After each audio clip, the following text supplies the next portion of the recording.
कि अब विश्वास आशा की हुई वस्तुओं का निश्चय और अनदेखी वस्तुओं का प्रमाण है। हालेलुया। अब जो विश्वास के ऊपर जो ये जो डेफिनेशन है, जो परिभाषा है, मैं मानता हूं पूरी बाइबल में विश्वास की जो परिभाषा है वो यहां पर गणित है, यहां पे गड़ी हुई है। इब्रानियों की पत्री 11 अध्याय पहली आयत, यहां पर लिखा है विश्वास वो चीज है जो हमें आशा देती है कि जो वस्तुएं का हमने निश्चय किया है और जो वस्तु हमने देखी नहीं उसका प्रमाण है। अक्सर हम विश्वास विश्वास विश्वास के ऊपर बहुत चर्चा सुनते हैं और सुनना भी चाहिए। जब हम यीशु मसीह में आते हैं, यीशु मसीह में बपतिस्मा लेते हैं, यीशु मसीह के नाम में हम बचाए जाते हैं, तो हम विश्वास की बात सुनते हैं। पर आज हम थोड़ा देखेंगे विश्वास का क्या दायरा है, विश्वास का क्या क्राइटेरिया है और हम कैसे विश्वास में बढ़ सकते हैं। तो आज हम देखेंगे विश्वास। अब विश्वास का अगर हम ध्यान से इसे पढ़ें, इस आयत में हम फिर मनन करेंगे। यहां लिखा है अब विश्वास आशा की हुई वस्तुओं का निश्चय और अनदेखी वस्तुओं का, अनसोची, जो आप सोच नहीं सकते, जो आपकी समझ से परे है, उनका भी प्रमाण है। हालेलुया। जो चीजें आपने देखी नहीं, जो चीजें आपने सोची नहीं, जो चीजें आप समझ नहीं सकते, आप विश्वास के द्वारा उन चीजों में आप टैप कर सकते हो, आप उन चीजों को क्लेम कर सकते हो और उन चीजों को अपनी जिंदगी में ला सकते हो।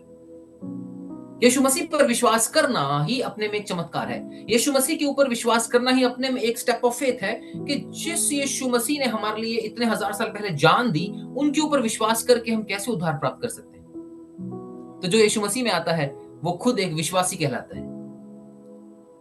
अब यहां पर लिखा है अब विश्वास आशा की हुई वस्तुओं का निश्चय। अब देखिए, वस्तुएं जो हैं, वस्तुएं वो चीजें होती हैं जिनको आप छू सकते हो।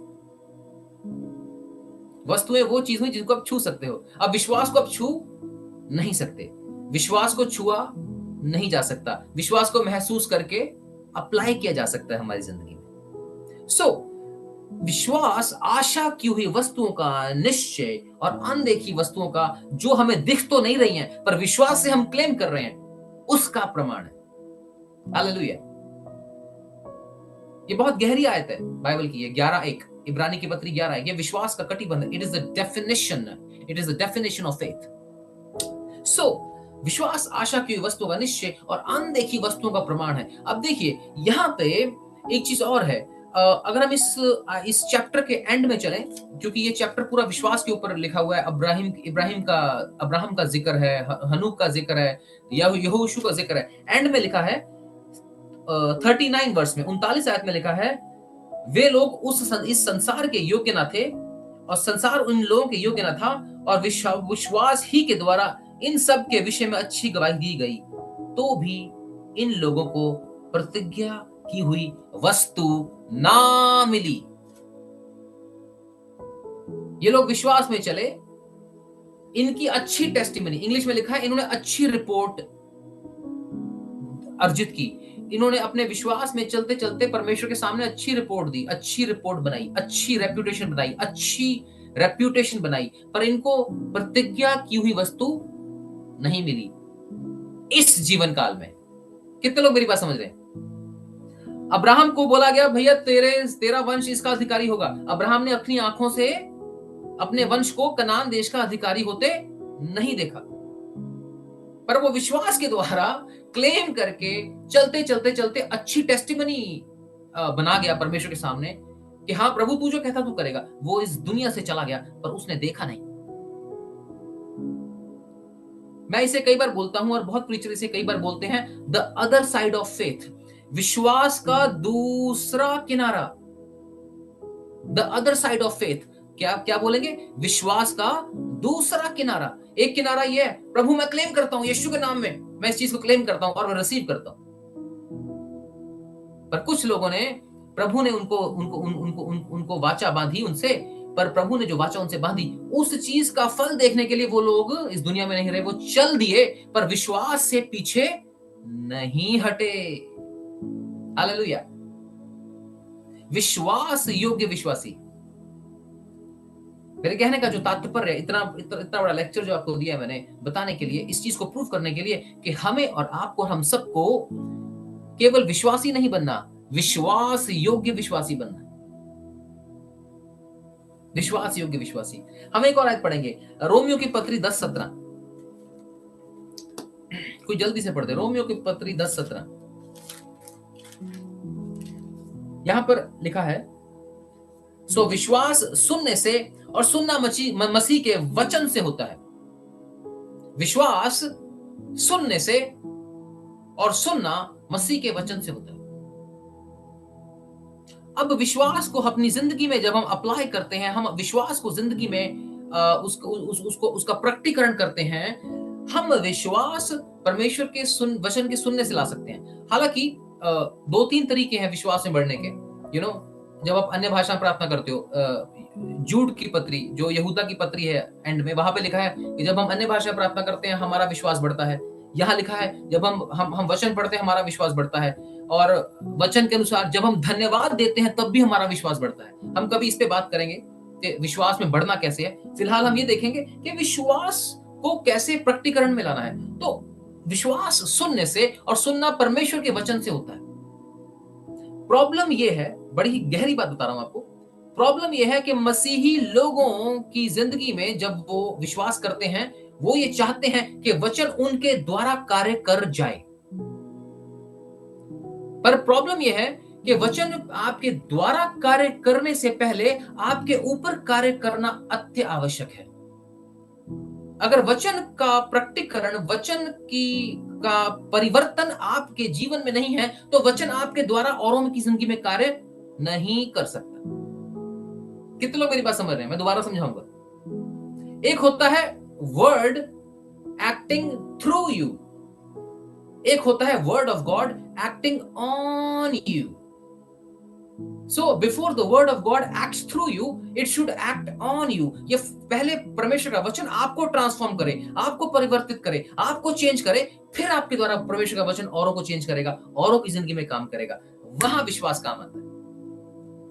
आप ये नहीं कह सकते मैं तुम्हारे लिए विश्वास करता हूं, मैं तुम्हारे लिए विश्वास करती हूं, पर वो वचन जो आप औरों के लिए क्लेम कर रहे हैं, आप अपनी जिंदगी में उसमें लागू नहीं कर रहे, क्योंकि वचन दो धारी तलवार है। सो एक होता है वचन आपके द्वारा काम करना, वचन आपके ऊपर काम करना। ये दो अलग अलग बातें हैं। तो हमें और मुझे और आपको और हम सबको इस बात पर मनन करने की आवश्यकता है कि हमारा विश्वास परमेश्वर के वचन के अनुसार हो, वचन के सुनने से हमारा विश्वास बने। उसका प्रकटीकरण जब हम करते हैं, जब परमेश्वर का वचन हमारे रूप हमें रूपांतरित करता है, हमारी वॉक को इट मोल्ड्स अवर वॉक, हमारी चाल चलन को बदलता है, उसके बाद ही वचन हमारे द्वारा दूसरों को एक्ट करता है, दूसरों की जिंदगी को बदलता है। आज लोग मसीहत में, खास तरह से मिनिस्ट्रीज में, मैं ये बताना चाहता हूं, मैं किसी पे लांछन नहीं लगा रहा हूं, पर मेरा बहुत गहरा एक्सपीरियंस रहा है फील्ड मिनिस्ट्री में इंडिया में, और फर्क लोगों को, फर्क पादरियों को मैं जानता हूं। आज लोग ये चाहते हैं कि उनके द्वारा चमत्कार हो जाए, उनके द्वारा परमेश्वर का काम हो जाए, पर वो परमेश्वर के वचन को अपने ऊपर काम करने नहीं देते। हमें पहले परमेश्वर के वचन को मानकर अपने ऊपर, अपने मन का परिवर्तन करके, अपनी चाल चलन का परिवर्तन करके, अपने रिश्तों में परमेश्वर के प्रेम को लाके, अपनी जिंदगी में, अपने आसपास की जिंदगी में परमेश्वर के वचन के प्रकटीकरण को पेश करके पहले अच्छी रिपोर्ट बनानी है, फिर ही परमेश्वर का वचन हमारे द्वारा औरों को प्रभावित करेगा।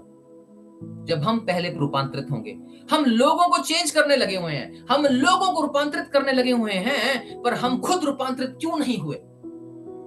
ये आज इस बात पर सोच विमर्श करने की आवश्यकता है। आज लोग जब वचन सुनते हैं, हम किसी से बात करते हैं, वो वचन सुनने के लिए ही सुनते हैं, वो वचन को समझने के लिए नहीं सुन रहे होते, वो बस आगे से अपना वचन बांटने के लिए सुन रहे होते हैं।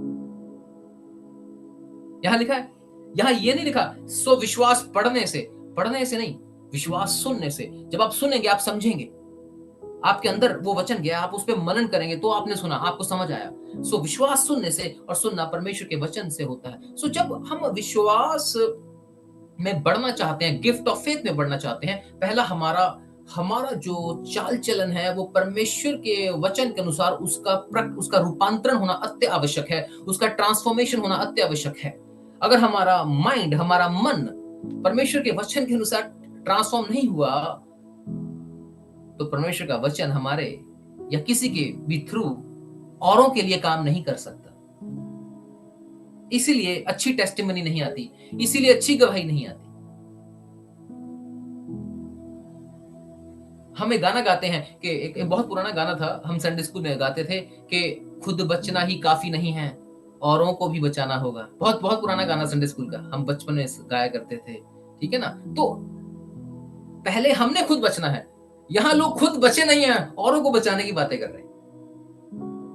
अमा ये अजीब माजरा है। मैं आपको बताना चाहता हूँ, बड़ी हास्यप्रद बात है पर बताना चाहता हूँ। सो गिफ्ट ऑफ फेथ, विश्वास में चलने के लिए हमें विश्वास योग्यता से चलना है, और वो विश्वास योग्यता वचन से शुरू होती है, और वचन को अपने ऊपर पूरा कार्य करने देने की आवश्यकता है। बाइबल को अपने ऊपर लागू नहीं करना, बाइबल के अंदर अपने आप को लागू करना है। ये दो अलग बातें हैं। बाइबल की आयतों को अपने पे लागू ना करें, मेरे पे ये लागू होती, मैं ऐसे, ये बाइबल मेरे ऊपर ऐसे फिट हो रही है। नहीं नहीं नहीं, हमने बाइबल के अनुसार अपने आप को ढालना है। बाइबल को तोड़ मरोड़ के अपने चाल चलन के ऊपर ऊपर ढाल लो, हमने ऐसा नहीं करना। ये है सच्चा विश्वास, विश्वास योग्यता। एक और बताना चाहता हूं आपको बात, मेरे साथ निकाले हैं पहला पत्रस 1 अध्याय 7 आयत, इसे अंडरलाइन कर लीजिएगा। पहला पत्रस पहला अध्याय उसकी 7 आयत, कोई पढ़ दे। पहला पत्रस। और ये जी बोलिए बोलिए। और ये इसलिए है कि तुम्हारा परखा हुआ विश्वास, जो आग से ताए हुए नाशवान सोने से भी कहीं अधिक बहुमूल्य है, यीशु मसीह के प्रकट होने पर प्रशंसा और महिमा और आदर का कारण ठहरे। Praise God. देखिए, हमारा जो विश्वास है परमेश्वर के वचन पे, परमेश्वर के पीछे चलते हुए, जब वो परखा जाएगा, तभी वो विश्वास योग्यता में तब्दील हो जाएगा। जो विश्वास परखा नहीं गया, वो विश्वास योग्य विश्वास नहीं है। जो विश्वासी परखा नहीं गया, वो विश्वास योग्यता में नहीं चल सकता। हम फिर पढ़ते हैं, यहां लिखा है, ये इसलिए हुआ है कि तुम्हारा परखा हुआ विश्वास, रखा हुआ नहीं, छुपा के साइड पे नहीं रखा हुआ, भाई ऊपर शेल्फ पे बाइबल छुपा के रखी हुई, वो वाला विश्वास नहीं। तुम्हारा विश्वास, तुम्हारा परखा हुआ विश्वास, जो आग से ताए हुए नाशमान सोने से भी कहीं अधिक बहुमूल्य है, वो क्या करेगा? अंत में क्या करेगा? यीशु मसीह के प्रकट होने पर प्रशंसा और महिमा और आदर का कारण ठहरेगा। Hallelujah, praise the Lord. ये विश्वास, हमारा जो परखा हुआ विश्वास है, वो आग में ताए हुए सोने से भी अधिक बहुमूल्य है। वो नाशवान हो जाएगा सोना, पर उससे भी ज्यादा बहुमूल्य है। वो जब परखा जाएगा, आग में ताए हुए सोने के समान परखा जाएगा, वो प्रभु यीशु मसीह के प्रकट होने पर प्रशंसा और महिमा और आदर का कारण ठहरेगा। ये है हमारा विश्वास का अंत, कि प्रभु यीशु मसीह जब प्रकट हो तो हम उसके लिए प्रशंसा का कारण ठहरे, महिमा और आदर का कारण ठहरे। हमारा ये विश्वास है, ना कि ये कि हमारा विश्वास क्या है कि हमें घर मिल जाए। लोगों का विश्वास क्या है? आज एवरेज विश्वासी का विश्वास क्या है? हमें घर मिल जाए, नौकरी मिल जाए, शादी हो जाए, जॉब लग जाए। ऑफ कोर्स ये जरूरतें बुनियादी हैं, प्रभु ये सब कुछ पूरा करते हैं, पर प्रभु ने सबसे बड़ी और सबसे उत्तम जो बुनियादी जरूरत पूरी की, वो आपकी और मेरी थी, कि हम इस पापी जीवन से नजात पाकर अनंत जीवन पाएं। प्रभु ने अनंत जीवन का रास्ता खोला। ये सबसे बड़ी नीड थी ह्यूमन काइंड की। प्रभु यीशु मसीह ने हमारे लिए, पूरी मानव जाति के लिए स्वर्ग का राज खोला। वो केवल इस जीवन में नहीं। अब संत पौलुस एक जगह लिखते हैं कि यदि तुम्हें यीशु मसीह में केवल इसी जीवन में आशा है, संत पौलुस साफ लिखते हैं, यदि तुम्हें यीशु मसीह से इसी जीवन में आशा है, तो तुम सब मनुष्यों से अधिक अभागे हो। अर्थात यीशु मसीह के प्रेरित संत पौलुस क्या बोल रहे हैं कि भैया, तुम सिर्फ अगर चाहते हो कि इसी जीवन में ही यीशु मसीह तुम्हें बस आशीष दें, बस यही जीवन शैली की चीजों ही तुम पाना चाहते हो यीशु मसीह से, तो तुम भैया सब मनुष्यों से अधिक अभागे हो। मैं ये नहीं कहता कि संसाधन ही होने चाहिए। मैं विश्वास करता हूं मसीहों को समृद्ध होना चाहिए, सशक्त होना चाहिए, चाहे वो राजनीतिक रीति से है, आर्थिक रीति से है, सामाजिक रीति से है, हर जगह, बिजनेस में, मेडिकल लाइन में, इंजीनियरिंग में, साइंस में। पर सिर्फ यही चीजें यीशु मसीह हमें नहीं देते। यीशु मसीह पूर्णता का अनंत जीवन हमें देते हैं। हमारी आंखें वहां गड़ी हों। हालेलुया। एक विश्वास योग्य विश्वासी, एक विश्वास योग्य विश्वासी। अब एक और आपको इसका पहलू बताना चाहता हूं। अक्सर हम देखते हैं कि जब हम कोई काम करते हैं, मान लीजिए चर्च में कोई काम करना है हमने या कोई कॉन्ट्रैक्ट देना है, अगर हम वो कॉन्ट्रैक्ट किसी क्रिश्चियन कॉन्ट्रैक्टर को, मसीही भाई को दें, तो भैया वो बेड़ा ही गर्क कर देते हैं उसका। अगर वही कॉन्ट्रैक्ट किसी किसी नॉन क्रिश्चियन को दो, किसी नॉन बिलीवर को दो, वो इतने अच्छे से प्रोफेशनली काम करेंगे, अच्छा काम करेंगे, हम उन्हें और दे देते हैं। तो भैया अभी मसीह लोग बोलते हैं, देखिए आपको अपने मसीह भाई बहनों को काम देना चाहिए, आप बाहर वालों को क्यों दे रहे हैं? अरे भैया वो विश्वास योग्य हैं, वो अपने काम में विश्वास योग्य हैं, हम क्यों ना दें? अगर आप और मैं एक दूसरे को विश्वासी बोलते हैं, अगर मैं अपने आप को विश्वासी बोलता हूं, तो मैं अपने धर्म, अपने कर्म में भी विश्वास योग्य ठहरूं। मेरे साथ निकालिए गलतियों की पत्री 5 अध्याय, गलतियों की पत्री 5 अध्याय 11 आयत, वहां पर आत्मिक फलों की बात हो रही है। गलतियों की पत्री 5:11, कोई पढ़ दे जल्दी से।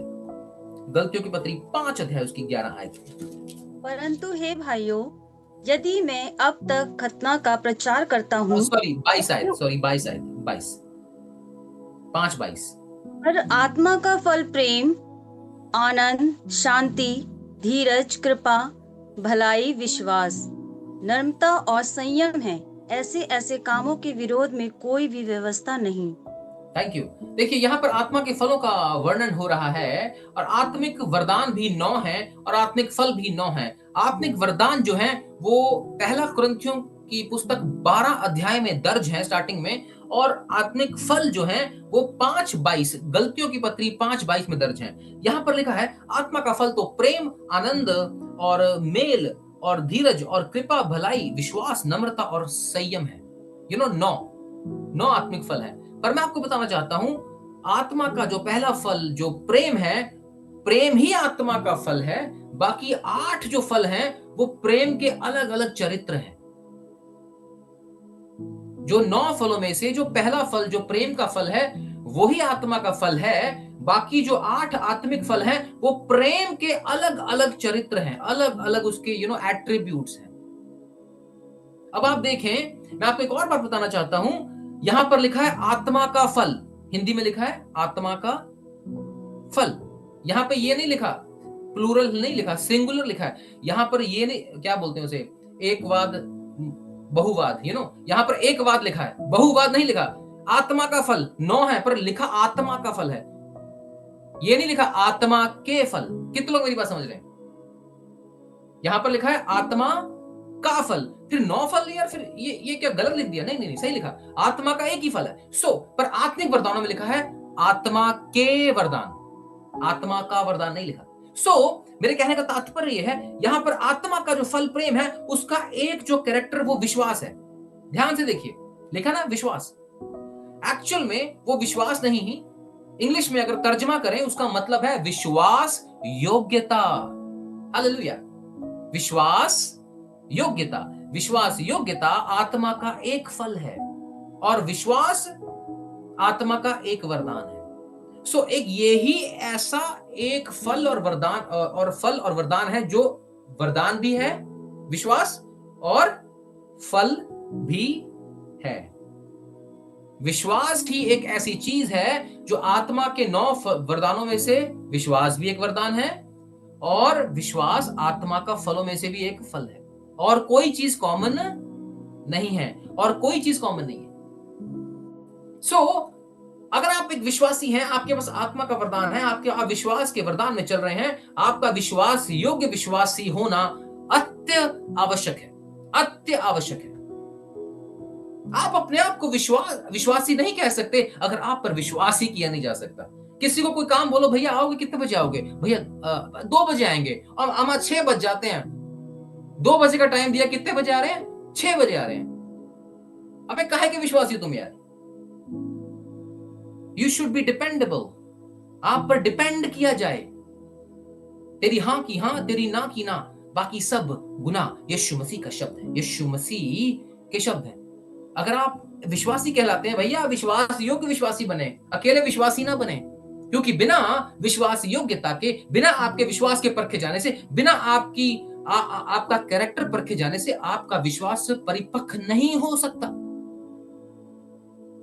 आज लोग अपने आप को विश्वासी बोलते हैं, पर उन पर आप विश्वास नहीं कर सकते। अगर उन्हें बोलोगे भैया आप मेरी सपोर्ट करोगे, वो बोलेंगे जी हाँ करेंगे, बिल्कुल करेंगे, पर मौके पर चूक जाएंगे।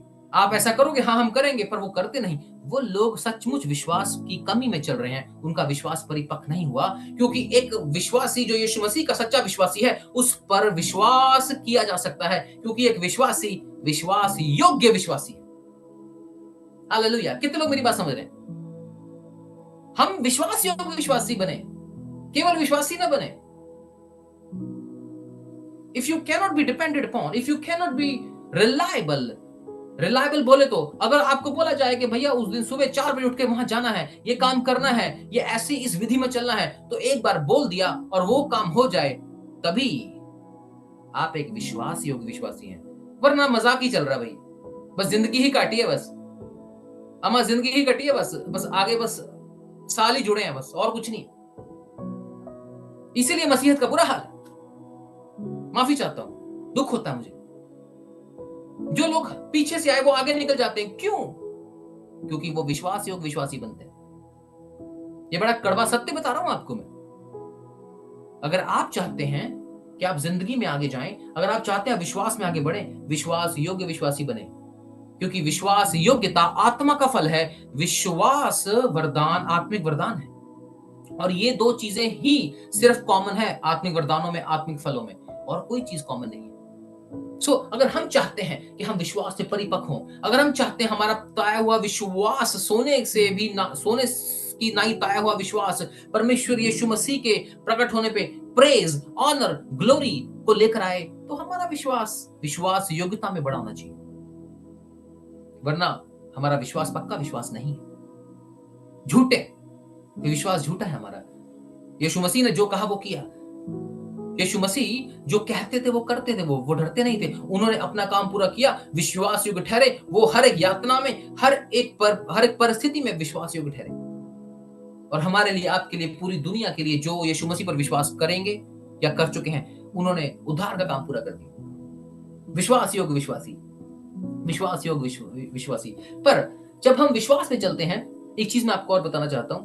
अब जब हमने विश्वास किया, यीशु मसीह के नाम में हम प्रार्थना कर रहे हैं, हम कैसे प्रभु से मांगे? आप मेरे साथ निकाल सकते हैं पहला यूहन्ना उसकी 5:14, इसको भी नोट कर लीजिए। पहला यूहन्ना उसकी 5:14, कोई पढ़ दे। पहला यूहन्ना उसकी 5:14, पहला यूहन्ना। और हमें उसके सामने जो हियाव होता है वह यह है कि यदि हम उसकी इच्छा के अनुसार कुछ मांगते हैं तो वह हमारी सुनता है। जी, थैंक यू। यहाँ पर लिखा है कि हमें इस बात पर हियाव होता है कि यदि हम यीशु मसीह के चेले उसके नाम से उसकी इच्छा के अनुसार कुछ मांगते हैं तो वो हमारी क्या है? सुनता है। पता नहीं कितनी बार हमने आयत पढ़ी होगी। मैं एक और आयत पढ़ूंगा आपके सामने, 15:7, यूहन्ना 15:7, इसको भी एड्रेस कर लेते हैं। यूहन्ना 15:7 में यीशु मसीह साफ साफ अपने चेलों को बोल रहे हैं, यदि तुम मुझ में बने रहो और मेरी बातें तुम में बनी रहें, तो जो चाहो मांगो तुम्हारे लिए हो जाएगा। 15:7, यूहन्ना 15:7 और पहला यूहन्ना 5:14।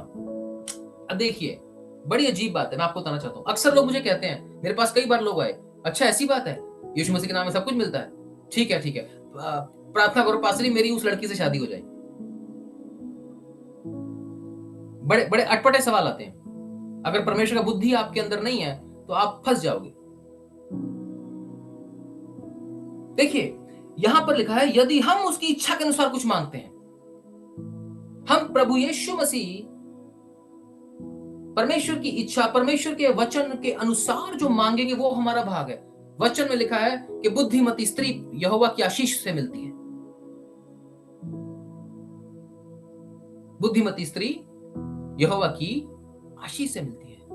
वचन में लिखा है कि जब तू अपना मुंह खोले तो तू स्तुति गान और धन्यवाद देना, किसी बात के लिए कुड़कुड़ाना मत। हम वचन के दायरे में रहकर परमेश्वर से मांग सकते हैं। अब जब कोई ऐसी आशीष, जिसको वो आशीष बोलता है, दुनियावी रीति से देखकर आशीष मांगता है, वो दुनियावी आशीष है, वो परमेश्वर की मर्जी नहीं है। अब कोई कहे कि मैं किसी लड़की से शादी करना चाहता हूं, अरे भैया वो भी तो तुम्हें लाइक करे, तुम्हारे पसंद करने से क्या होता है, वो भी तो तुम्हें करे। पहला चिन्ह, क्या प्रभु ने आपको बोला? क्या प्रभु ने आपको कहा? क्या प्रभु ने आपके मन में डाला?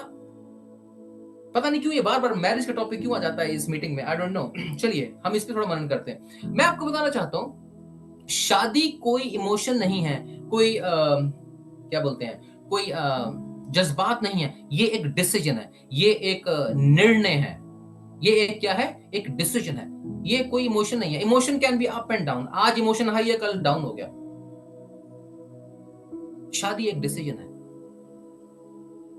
जब कोई व्यक्ति, जब एक आदमी और शादी करते हैं, वो एक डिसीजन है कि चाहे जो भी हालात हो, हम प्रभु के सामने इस बात की पुष्टिकरण करते हैं, इस बात का वादा करते हैं, हम साथ साथ रहेंगे। पर शादी हो, चाहे कोई भी रिश्ता हो, आपका रिश्ता प्रभु के साथ सुदृढ़ है तो आपके सारे रिश्ते सुदृढ़ हैं। पर अगर आपने किसी रिश्ते को ही प्रभु बना लिया तो वो मूर्ति पूजा है, वो रिश्ता आपको प्रभु से दूर ले जाएगा। अगर आपका मन उस चीज ने मोह लिया, आप प्रभु से हट जाएंगे। मैंने बहुत लोगों को शादी के बाद प्रभु को छोड़ते देखा। मैंने बहुत लोगों को शादी के बाद प्रभु प्रार्थना करनी छोड़ दी, बाइबल पढ़नी छोड़ दी, चर्च आना छोड़ दिया। क्यों भाई? बिजी हैं। हम यहाँ का ये कैसी शादी हुई भैया? ऐसी शादी नहीं चाहिए हमें, ऐसा रिश्ता नहीं चाहिए हमें, कोई ऐसी आशीष नहीं चाहिए हमें, कोई ऐसी चीज नहीं चाहिए। मैं अक्सर प्रार्थना करता हूँ, प्रभु मुझे कोई ऐसी आशीष नहीं चाहिए जो मुझे आपकी प्रेजेंस से, आपसे दूर कर दे। हमारी प्रार्थना ये होनी चाहिए, प्रभु मुझे वही लोग मिलवा, मुझे वही आशीष दे, मुझे वही रख जहां मैं तेरे साथ, जहां मैं आपके साथ जुड़ा रहूं। हमें वो आशीष ही नहीं चाहिए। ये होता है, तू अपने परमेश्वर से अपने सारे मन, अपने सारे प्राण, अपनी सारी बुद्धि और अपनी सारी शक्ति से प्रेम रख, तो यीशु मसीह ने कहा। Coming back to the topic, जब लोग कहते हैं भैया, प्रभु कहते हैं जी कुछ भी मांगोगे मिलेगा, तो भैया मांगो। हम प्रभु यीशु मसीह की इच्छा के अनुसार, प्रभु यीशु मसीह में रहते हुए, जैसा कि हमने अभी 15:7 में पढ़ा, यूहन्ना 15:7, यदि तुम मुझ में बने रहो और मेरी बातें तुम में बनी रहें, तो जो चाहो मांगो, वे तुम्हारे लिए हो जाएगा। इस आयत का पहला हिस्सा कहता है, यदि तुम मुझ में बने रहो और मेरी बातें तुम में बनी रहें। अगर परमेश्वर में, यीशु मसीह में आप बने हुए हो और यीशु मसीह की बातें आप में बनी हुई हैं, तो आप कभी भी ऐसी बात नहीं करोगे। आप कहोगे प्रभु अगर तेरी इच्छा है तो ये रिश्ता हो जाए। प्रभु अपनी मर्जी दिखा। प्रभु मेरे रिश्ते से, मेरी शादी से तेरी महिमा कैसे हो सकती है? मेरे बिजनेस से तेरी महिमा कैसे हो सकती है? मेरे बच्चों से तेरी महिमा कैसे हो सकती है? मेरी नॉलेज, मेरी इंटेलेक्चुअलिटी से, मेरी एजुकेशन से तेरी महिमा कैसी हो सकती है? इंसान वो बात करेगा, ये उल्टी सीधी बातें नहीं करेगा। ये तो वही डाकू वाली बात होगी। वो जो दूसरा डाकू था, क्या बोलता है यीशु मसीह को? अगर तू मसीह है तो भैया हमें भी बचा। आज लोग ऐसे ही प्रार्थना करते हैं। आज कुछ मसीह लोग प्रभु यीशु मसीह से अभी भी ऐसे ही प्रार्थना करते हैं। भैया वो नहीं बचा, बल्कि वो डाकू बचा जो कहता था कि हे प्रभु, जब तू अपने राज में आए तो मुझे भी याद रखना। नम्रता की प्रार्थना, विश्वास की प्रार्थना, कॉन्डेमनेशन की प्रार्थना नहीं, लांछन लगाने वाली प्रार्थना नहीं। प्रभु अगर तू प्रभु है, हम तो, आपको बताता हूँ, हंसी की बात है, मैं ऐसी बहन को जानता हूँ, वो अक्सर ये प्रार्थना करती है, हे प्रभु हम तो राजा के बेटे हैं, हमारे पास पैसा क्यों नहीं? अब ऐसी ये कैसी बात हो गई यार? ये कैसी बातें हैं? ये कहाँ लिखा है? वचन में लिखा है, परमेश्वर अमीर और गरीब दोनों का बनाने वाला है। कहाँ लिखा है? प्रोवर्ब्स में। परमेश्वर, नीति वचन की पुस्तक में लिखा है, परमेश्वर अमीर और गरीब दोनों का बनाने वाला है। वहां ये नहीं लिखा कि उसने दोनों को ऐसा बनाया है। कितने लोग मेरी बात समझ रहे हैं? अमीर गरीब नहीं बनाया प्रभु ने। अमीर और गरीब दोनों को परमेश्वर नहीं बनाया है, पर उन दोनों को अमीर गरीब नहीं बनाया, उनको इंसान बनाया, उनको पैदा किया। अमीरी और गरीबी, आप जहां पैदा हुए, आपके जो हालात थे, आपके जो सामाजिक हालात थे, आपके जो आर्थिक हालात थे, आपके रिश्तों के हालात थे, आपके देश के हालात थे, आपके प्रांतों के हालात थे, आपकी पूर्वजों की अपनी गलतियां थी, आपकी अपनी गलतियां थी, ये सब मिलकर अमीरी गरीबी तय करती है। हाँ, परमेश्वर का वचन अक्सर कहता है कि धन यहोवा की आशीष से मिलता है, पर उसमें कोई दुख मिला नहीं होता। वो धन मांगे प्रभु। अब देखिए, जब ऐसी बात हो, अपने प्रभु आपका वचन कहता है कि धन यहोवा की आशीष से मिलता है और उसमें दुख मिला नहीं होता। प्रभु in the name of Jesus, मैं यीशु मसीह नासरी के नाम में उस धन को क्लेम करता हूं, करती हूं जो परमेश्वर पिता आपके नाम से आता है, और मैं जानती हूं उसमें दुख मिला नहीं होगा। यह है विश्वास। प्रभु यीशु मसीह में बने रहकर, प्रभु यीशु मसीह के वचन के दायरे में बने रहकर आशीष मांगनी। प्रभु आपका वचन कहता है बुद्धिमती पत्नी मेरा भाग है। यीशु मसीह के नाम में बुद्धिमती पत्नी मांगता हूं, सुंदर पत्नी मांगता हूं। मां सारा अति सुंदर थी, मां सारा अपने पति का अधीन थी, मां सारा के पुत्र भी हुआ, मैं ऐसी पत्नी मांगता हूं। वचन के दायरे में चलिए ना। मेरी शादी माधुरी से हो जाए, ऐश्वर्या से हो जाए, ऐसी लड़की से हो जाए। अम्मा ये कैसी बात है यार? मैं अक्सर कहते हैं मैं बहुत प्यार करता हूं उनसे, मैं कहता हूं अरे भैया वो भी तो तुमसे करे, तुम ही करी जाओगे। ये बड़ी गलत बात है। चलो आप हंस सकते हैं, पर बड़ी हास्यप्रद बात है। बुद्धि चाहिए ऐसे ऐसे सवालों का जवाब देने के। एनीहाउ, सो विश्वास, आपका जो विश्वास है वो विश्वास योग्यता में स्थिर होता है। अगर आप विश्वास योग्य नहीं है, छोटे से छोटे कामों में विश्वास योग्य नहीं है, आपका विश्वास स्थिर नहीं। इसीलिए बहुत सारे लोग विश्वास में रहकर भी 20 साल, 30 साल, 40 साल बपतिस्मा पाने के बाद भी उनका लेवल वही रहता है, वो बढ़ते नहीं है, क्योंकि वो विश्वास योग्य मसीही नहीं है। एक आयत आपको और दूंगा, मेरे साथ निकालिए आप लूका की इंजील 16 अध्याय, जल्दी पढ़ेंगे 10-11, फिर हम बंद करेंगे, बहुत समय हो गया। लूका की इंजील 16 10-11 कोई पढ़ दे। लूका की इंजील 16 उसकी 10 और जो थोड़े में सच्चा है वह बहुत में भी सच्चा है, और जो थोड़े से थोड़े में अधर्मी है वह बहुत में भी अधर्मी है। जी अब देखिए, धन्यवाद, 10 आयत, ठीक है। जो थोड़े से थोड़े में सच्चा है वे बहुत में भी सच्चा है, और जो थोड़े से थोड़े में अधर्मी है वे बहुत में भी अधर्मी है। मैं आपको ये बताना चाहता हूं, अक्सर लोग हमारे पास आते हैं, वो कहते हैं पास्टर जी प्रार्थना करो, वड्डी वड्डी आशीषा मिलन, बड़ी बड़ी आशीषें दे परमेश्वर हमें, ठीक है, बड़ी बड़ी आशीषें। अगर आपको परमेश्वर ने छोटी आशीष दी, आप उसको संभाल नहीं पा रहे हैं, तो परमेश्वर आपको बड़ी आशीष कैसे दे सकते हैं? परमेश्वर बुद्धिमान परमेश्वर भी तो है। परमेश्वर के 3-4 कैरेक्टर हैं। He is a merciful God, वो एक दयावान परमेश्वर है। He is a wise God, वो बुद्धिमान परमेश्वर है। वो किंग है, वो रूलर है, राज करने वाले परमेश्वर है, और वो जज है, वो न्यायी परमेश्वर भी है। ठीक है, परमेश्वर न्यायी भी तो है, पर परमेश्वर दयावान भी है, पर परमेश्वर बुद्धिमान भी तो है। वो आपको ऐसी चीज क्यों देगा जिसको आप संभाल ही नहीं सकते? अब यहां लिखा है जो थोड़े से थोड़े में सच्चा नहीं है। जैसा कि मैंने आपको बोला, अगर किसी मसीह भाई बहन को कोई काम दे दो, ज्यादातर बोलूंगा, हर एक को नहीं, पर ज्यादातर वो उसको एक्सीलेंट तरीके से कर ही नहीं पाते। बड़े दुख से कह रहा हूं आपको, हमें एक्सीलेंट बनना है। प्रार्थना करो, 5 मिनट की प्रार्थना करो, जबरदस्त करो। वचन पढ़ो, चाहे 1 चैप्टर 3 चैप्टर पढ़ो, जबरदस्त पढ़ो। रोजा रखो, एक रोजा रखा ना, फिर रोजा ही रखना है, दुआ करनी, बाइबल पढ़नी है। अगर जिस दिन आपने फास्टिंग करी उस दिन आपने प्रार्थना नहीं करी और बाइबल नहीं पढ़ी, इसका मतलब आपने फास्टिंग नहीं करी भैया, मजाक ही था, बस हंगर स्ट्राइक थी आपकी। तो जब रोजा रखो, जबरदस्त तरीके से रखो, पूरी प्रार्थना, पूरा वचन, तब रोजा परिपक्व हुआ। तभी जब आप थोड़े से थोड़े में विश्वास योग्य ठहरेंगे, प्रभु आपको बढ़ाएगा। प्रभु कभी भी आपको सीधा राज नहीं देते। आपकी बुद्धि के लिए प्रभु ने ऑलरेडी आपको बुद्धि दी है, मैं विश्वास करता हूं, और प्रभु आपको ज्ञान दे रहा है। मैं आपको बताना चाहता हूं, कई लेवल हैं। जब हम मसीह में आते हैं, विश्वासी से हम बन गए भैया, जब हमने प्रभु यीशु मसीह को अपनाया अपनी जिंदगी में, हमने उस पर विश्वास किया, हम बॉर्न अगेन बन गए, हमारा नया जन्म हुआ। फिर हमने बपतिस्मा लिया, हम क्या बन गए? प्रभु के बच्चे, परमेश्वर के बच्चे। पर रोमियो की पत्री 8:14 में लिखा है कि जितने लोग पवित्र आत्मा के चलाए चलते हैं, जितने लोग, कितने लोग पता नहीं भैया, कितने पता नहीं, जितने लोग परमेश्वर की आत्मा के चलाए चलते हैं, वे ही उसके पुत्र हैं। हालेलुया। जितने लोग क्या हैं जी? परमेश्वर की आत्मा के चलाए चलते हैं। अगर इंग्लिश में बोलूं, व्याकरण की बात करूं, टेंस क्या है?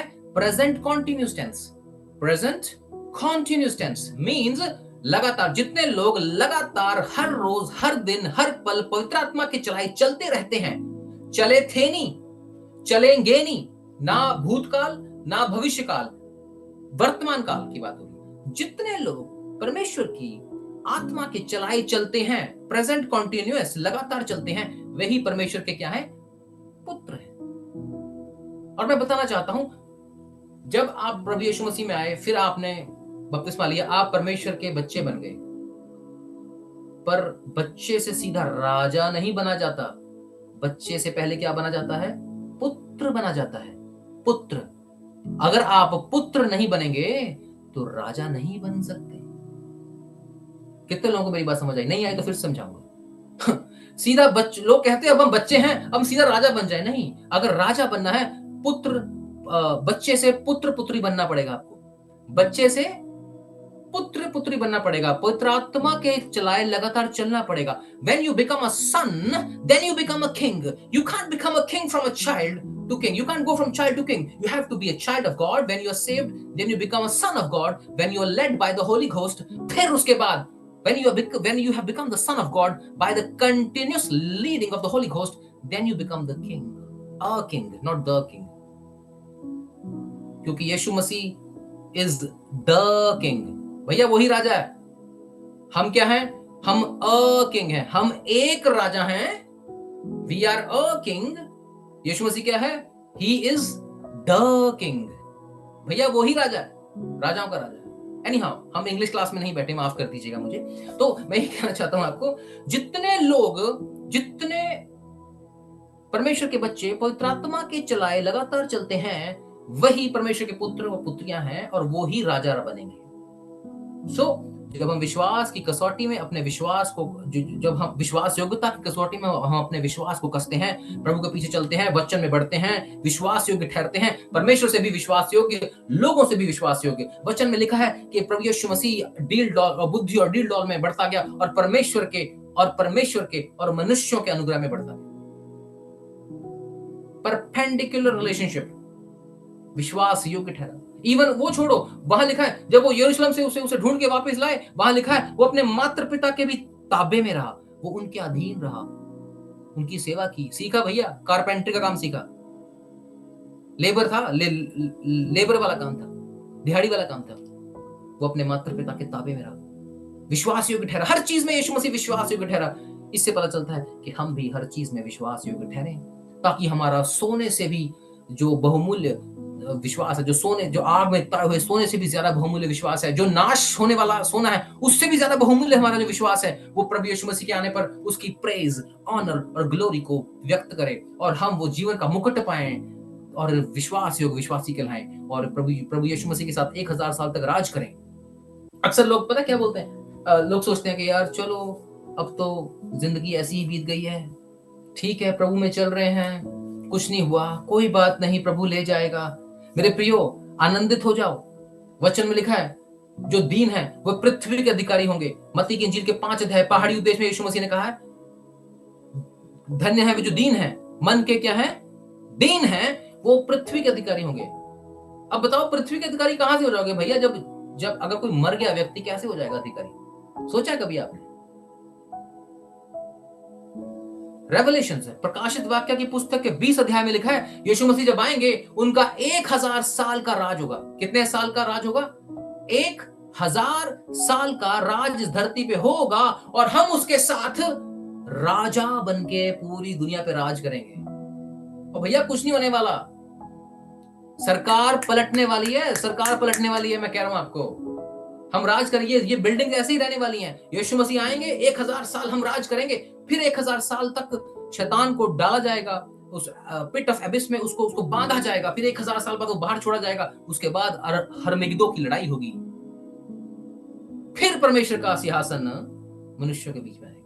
ये सीक्वेंस है। इसलिए अपने आप को विचलित ना करें, कुछ नहीं हो रहा, बहुत मुश्किल है, विश्वास में जीना बहुत मुश्किल है। विश्वास का अंगीकार करें, विश्वास को विश्वास योग्यता से जिएं, अपने उस मुकुट को ना खो दें इस 80, 90, 120 साल की जिंदगी के लिए। यहां पर लिखा है, ये भी मेरा रेवलेशन है, यहां पर लिखा है जो थोड़े से थोड़े में सच्चा है। मैंने कहा प्रभु इसका और क्या मतलब हो सकता है? प्रभु ने मुझे बोला ये जो 120 साल की छोटी सी जिंदगी है इस दुनिया में, अगर तुम इस छोटी सी 120 साल की जिंदगी में विश्वास योग्य हो तो आने वाले अनंत काल के उस जीवन में तुम बहुत फल काटोगे। हालेलुया। जो थोड़े से थोड़े में सच्चा है, जो इस छोटी सी 120 साल की जिंदगी में जो इस भूमंडल पर हम बिता रहे हैं, अगर हम सच्चे हैं, सच्चे विश्वास योग हैं, विश्वासी और विश्वास योग विश्वासी हैं, तो आने वाले इस अनंत काल में हम वो कटनी काटेंगे, अनंत कटनी। और मैं आपको बताना चाहता हूं, जो कुछ भी अनंत काल में होता है वो स्थायी है, वो परमानेंट है। अर्थात अगर वहां पर ताली बजेगी तो हमेशा इटर्निटी के लिए बजेगी, अनंत काल तक बजेगी। अगर वहां पे रोना दांतों का अगर नरक है तो वो भी हमेशा के लिए है। वचन साफ है। अब ये आपके और मेरे ऊपर डिपेंड करता है हम क्या चुनते हैं। मैंने तो प्रभु का उत्तम भाग चुना है और विश्वास करता हूं हम सब ने चुना है, हमारे सारे कुटुंब ने चुना है, और हम विश्वास करते हैं कि हम प्रभु को अनंत काल में जाएंगे और एक विश्वास योग विश्वासी ठहरकर जीवन का मुकुट, महिमा का मुकुट, आनंद का मुकुट पाएंगे और बहुत सारे भाई बहनों के साथ, करोड़ों अरबों खरबों भाई बहनों के साथ हमेशा प्रभु यीशु मसीह के साथ राज करेंगे। प्रभु आपको बहुत आशीष दे, प्रभु आपको बहुत बढ़ाए। प्रभु का धन्यवाद। Praise the Lord.